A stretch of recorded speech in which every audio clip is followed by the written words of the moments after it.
스페이스X가 드디어 IPO 상장 서류를 제출했습니다. 그러면서 티커명이 알려졌는데 SPCX. 여러분 놀랍지 않습니까?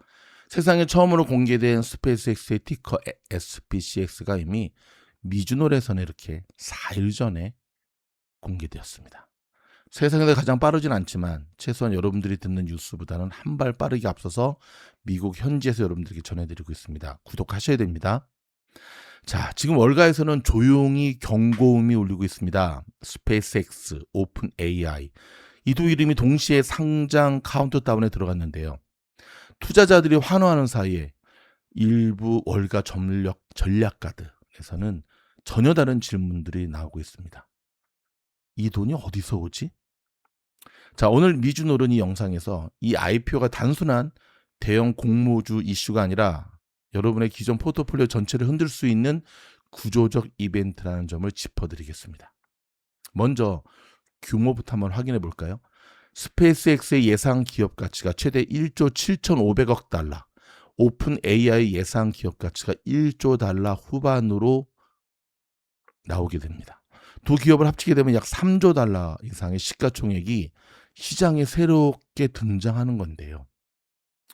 그리고 스페이스X가 이번 IPO로 800억 달러의 신규 자금을 조달할 계획인데요. 800억 달러. 현재 여러분 애플의 연간 순이익과 맞먹는 금액이 단 한 번의 공모로 시장에서 흡수가 됩니다.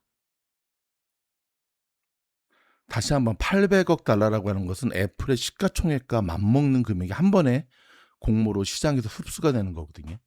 자, 여기에 오픈 AI까지 가세하게 되면 월가가 추산하는 신규 자금의 흡수 규모는 총 2,400억 달러가 됩니다. 자, 이게 바로 월가가 부르는 메가 블랙홀입니다. 자, 핵심 질문입니다. 이 2,400억 달러는 하늘에서 떨어지는 게 아니죠. 어딘가에서 빠져나와야 합니다. 메커니즘은 크게 세 단계입니다. 첫째는 직접 매수 자금 유입이 IPO 참여를 원하는 기관과 개인 투자자들이 기존 보유 주식을 팔아서 현금을 만듭니다. 가장 먼저 정리되는 건 유동성이 낮거나 모멘텀이 약한 중소형 성장주입니다. 따라서 스페이스X의 상장은 유동성이 낮거나 모멘텀이 약한 중소형주들의 폭락으로 이어질 가능성이 매우 높습니다. 두 번째는요, 지수 편입 효과입니다. 여러분, 이게 진짜 변수인데요. 스페이스X나 오픈 AI가 상장 후에 나스닥 100 또는 S&P 500에 편입되는 순간 ETF와 연기금은 자동으로 해당 종목을 매수해야 됩니다. 선택이 아니라 이거는 의무거든요. 자, 문제는 이 ETF들이 기존 구성 종목 비중을 자동으로 줄여야 한다는 겁니다. 엔비디아나 마소나 아마존처럼 이미 비중이 높은 종목들도 상대적으로 희석되게 되는 거죠. M7 주식들, 최근에 시장을 이끌고 있는 반도체주들의 타격도 어느 정도 예상을 해야 됩니다. 세 번째는요, S&P 500 운영기간의 규정 변경의 움직임인데요. 현재 S&P 500은 상장 후 일정 기간이 지나야 하지만 편입 심사를 통해서 이 편입이 되는 것을 결정되거든요. 그런데 지금 이 대기 기간을 단축하는 방향으로 규정 변경이 검토되고 있습니다. 특별히 스페이스X와의 줄다리기가 계속 이어지고 있거든요. 일단 나스닥 100 편입은 상장하자마자 되는 것으로 합의가 됐다라고 하는 이야기가 흘러나오고 있는데 S&P 500은 최대한 기간을 단축시켜 주겠다라는 쪽으로 지금 어느 정도 세를되는 분위기입니다. 스페이스X 같은 초대형 기업을 조기 편입시키기 위해서 S&P 500의 규정이 바뀐다는 겁니다. 규정이 바뀌면 블랙홀 효과는 상장 즉시 바로 작동하게 되죠. 자, 그렇다면 지금 여러분의 계좌에는 어떤 종목이 위험할까요? 만약에 여러분 포지션을 전혀 갖고 있지 않는 경우라면 상관이 없지만 개인이나 기관들이 스페이스X를 사기 위해서 총알을 마련해야 된다 그러면 어떤 종목부터 쳐내려 가는 걸까요? 그게 세 가지로 우리가 볼 수가 있는데요. 압박을 받을 가능성이 높은 구간의 첫 번째는 나스닥의 중소형 성장주입니다. ETF 리밸런싱 과정에서 비중 축소 대상이 되는데요. 특히 수익성이 아직 검증되지 않은 AI 관련 소형주들은 같은 테마인데 더 큰 종목이 왔다는 논리로 자금이 이탈할 수가 있습니다. 잠시 제가 걔를 조용히 시키고 오겠습니다. 자, 조용히 시키고 왔습니다. 두 번째는 위성, 통신, 우주 관련 ETF의 편입 종목들인데요. 스페이스X 상장은 기존의 우주 관련 ETF 구성 자체를 바꿀 수가 있습니다.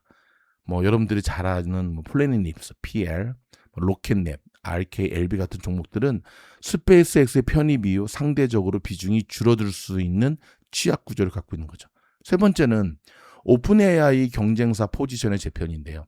자, 오픈 AI가 상장하면 AI 섹터의 밸류에이션 기준점 자체가 달라집니다. 현재 AI 수혜주로 거론되는 종목들의 상대적 매력도 재평가될 수가 있습니다.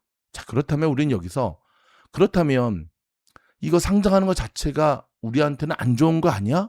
기회는 없는 거야? 라고 하는 질문을 던질 수가 있죠. 결론부터 말씀드리면 모든 블랙홀이 모든 거를 파괴해버리는 것은 아닙니다. 스페이스X의 수혜를 간접적으로 받는 종목군들을 주목할 필요가 있습니다.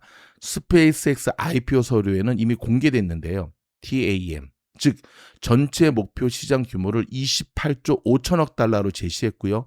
그 상당 부분이 AI 관련 사업과 연관돼 있다고 밝혔습니다.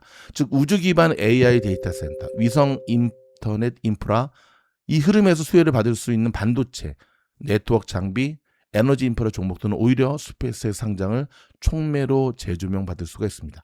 또한 IPO 청약 과열이 진정되는 상장 후 약 2주에서 한 달 정도 구간은 오히려 저가 매수 기회가 될 수 있다는 점도 체크해 줘야 됩니다. 영상을 정리하도록 하겠습니다.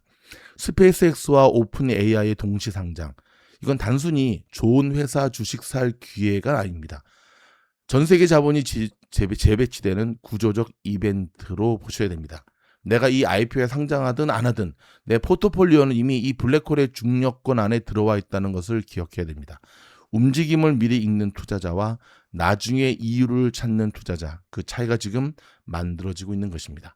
자, 그렇다면 스페이스X의 상장 서류가 오늘 제출이 됐잖아요. 오늘부터 주목해야 되는 스페이스X에 관련된 종목들은 어떤 게 있을까요? 2부 순서에서 바로 이어지도록 하겠습니다. 2부 영상은 VIP 멤버십 영상입니다.